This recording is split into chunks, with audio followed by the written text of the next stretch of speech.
Aux frites dorées par Évelyne Charras. Enregistré par Christiane Johanne.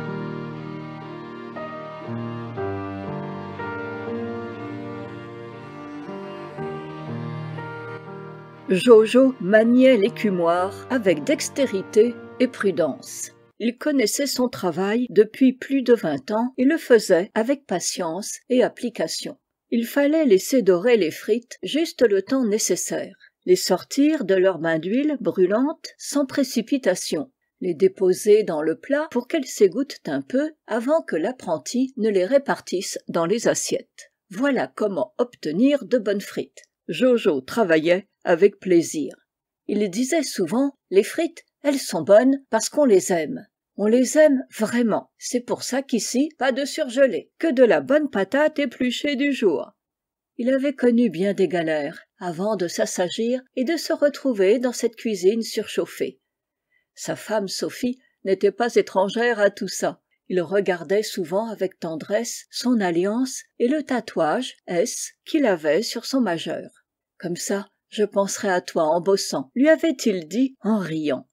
À l'époque de leur mariage, Jojo n'était pas encore le patron de ce petit restaurant de la banlieue lilloise. Il n'était qu'un simple gosse, pauvre gosse, sorti des bas-fonds de misère de la capitale picarde, encore maladroit et empoté sous les ordres du vieux cuisinier, Dédé, qui allait lui révéler tous les secrets d'une bonne cuisine traditionnelle du Nord.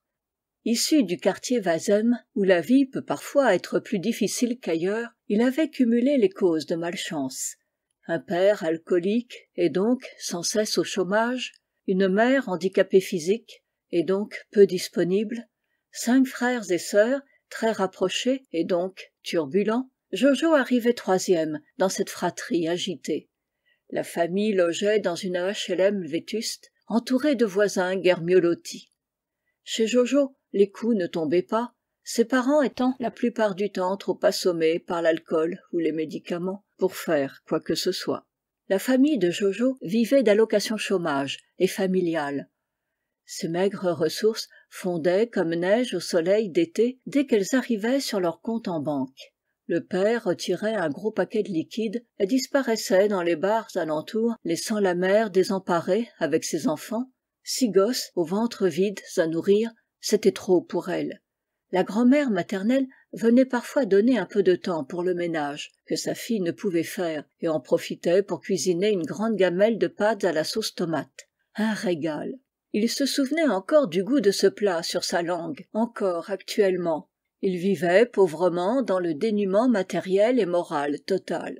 Dès qu'ils le purent, ils chipèrent dans les magasins, fouillèrent à la nuit tombée dans les poubelles des petits restaurants, glanèrent sur les marchés. 2 enfants sur les 6 commencèrent des petits trafics pour finir en prison.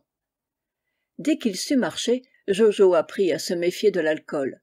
Bien sûr qu'il y avait goûté, pour faire comme son père, pour comprendre pourquoi il engloutissait tout l'argent du ménage. Un soir, il avait suivi ses frères aînés dans une fête. Ce dont il se souvenait, c'était qu'il avait bu tout ce qu'on lui présentait. Par défi. Inexplicablement, cette beuverie mémorable qu'il avait laissée sur le carreau avait agi comme un antidote. Il fut désormais immunisé contre l'alcool. Il avait 8 ans. On devient vite mature quand les conditions de vie sont médiocres.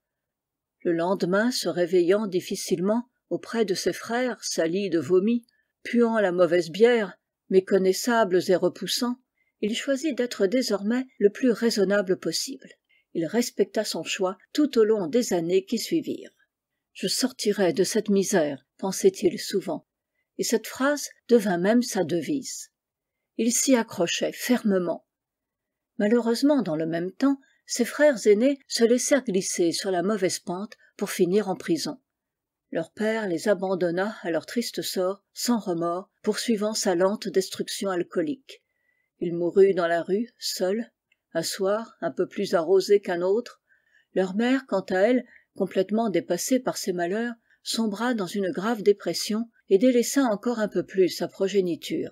Ses sœurs, des jumelles et une petite dernière alourdie de tous ces tracas, eurent la chance de plaire à leur grand-mère maternelle qui accepta de les prendre toutes les trois chez elle, le temps que leur mère reprenne ses esprits, chose qui n'arriva jamais.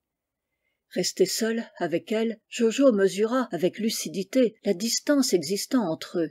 Il considéra qu'il était plus responsable que sa mère. Il prit en charge toutes les contraintes du foyer, s'occuper des papiers, gérer leur petit budget, maintenir le logement propre. Pour réussir, il comptait sur l'école où il se montrait assidu. Dans sa cité, il passait pour un extraterrestre. Un enfant sage, c'est plutôt rare. Jojo n'écoutait ni les critiques, ni les jalousies, ne s'en tenait qu'à son projet, pour s'évader de cette pauvre vie. Un soir, après l'école, il avait 10 ans, alors qu'il rentrait chez lui d'un pas rapide, insensible aux appels rigolards des copains sur l'aire de jeu, il se sentit observé. Il se retourna, mais ne vit rien d'autre que des enfants débraillés en train de taper dans un ballon dégonflé. Il reprit sa marche rapide, il devait faire ses devoirs, apprendre ses leçons et accompagner sa mère au parloir pour voir un de ses aînés. Il était pressé. « Jojo !» fit une petite voix. « Quoi ?» demanda l'enfant incrédule en cherchant partout la provenance de cet appel. « Je suis là. Regarde bien. » À 1 mètre de lui se tenait un moineau qui le fixait. « C'est bien moi qui te parle, Jojo. Ne crains rien, je veux juste t'aider. » Il se trouvait alors dans une ruelle peu fréquentée. Plus que surpris, l'enfant répéta, en bredouillant « Quoi ?»« Tu le mérites, cher enfant. »« Je comprends rien. »« Je suis la fée Mab, et j'ai décidé de t'aider un peu. »« Comment ?»« J'ai des grands pouvoirs, tu sais, et parfois je m'en sers pour faire le bien chez les humains. »« Pourquoi ?»« Parce que tu es un garçon courageux qui affronte une vie difficile. » Le petit garçon hésita. Devait-il s'enfuir, se pincer pour se réveiller, ou rester là à écouter parler un oiseau ? « Tu vas faire quoi ?» L'oiseau sautillait autour de lui de façon frénétique. « Tu verras demain. » N'y tenant plus, Jojo s'enfuit sans se retourner. Le lendemain, ayant très mal dormi, il arriva à l'école, en retard, alors que les grilles se refermaient. Il rentra dans sa classe précipitamment et bouscula une fille sur son passage. C'était une nouvelle élève, il la voyait pour la première fois. Son cœur bondit dans sa poitrine à lui en faire mal. Cette mince et timide fillette aux cheveux blonds, il sut que pour elle, il ferait tout pour avoir une vie qu'on dit normale. Du côté de Sophie, le coup de foudre fut identique, mais elle n'en laissa rien paraître, et ce ne fut que 2 semaines plus tard qu'elle consentit à lui parler. D'un amour innocent d'enfant naquit un amour solide d'adulte, sans qu'ils ne se rendirent compte du temps écoulé. Ils s'épaulèrent mutuellement durant leur cursus scolaire d'abord, et ensuite professionnel. Ils choisirent tous deux de faire un CAP en restauration. Ce ne fut pas facile, étant un milieu assez dur et peu regardant à la fatigue. Mais, avec patience et courage, au fil des années, ils mirent de côté des économies pour ouvrir leur petit restaurant bien à eux. Et là, ils y étaient, aux frites dorées leur appartenaient. Le petit établissement accueillait 30 couverts, mais c'était largement suffisant. Jojo ne voulait servir que de bons produits, des bonnes frites d'ici, dorées à souhait, pour accompagner des bonnes moules ou un bon steak. Bien sûr, on pouvait déguster ici aussi du Welscharbit maison, de la tarte au maroilles, toutes les spécialités lilloises. Et cela marchait. Les clients ravis de leur repas le félicitaient chaque jour, et cela suffisait à faire son bonheur. Le petit Jojo était loin, très loin maintenant. Quand le patron des « aux frites dorées » sortait de sa cuisine pour prendre l'ambiance de la salle et qu'il voyait des clients satisfaits, il soupirait d'aise, d'autant qu'il se trouvait sous le regard aimant de sa Sophie. Ce qu'il ne dit à personne, c'est qu'il regardait toujours les moineaux, piaillant devant le restaurant, avec un peu d'anxiété et de tendresse mêlée. Il tenait à leur donner tous les jours de grosses poignées de miettes de pain. Avait-il rêvé ou non, ce soir-là ? Nul ne le saurait jamais. Ici se termine Aux frites dorées par Évelyne Charras, lauréate 2017 du Grand Prix Poésie de la RATP. Illustration musicale de Pascal Craig, tout droit réservé.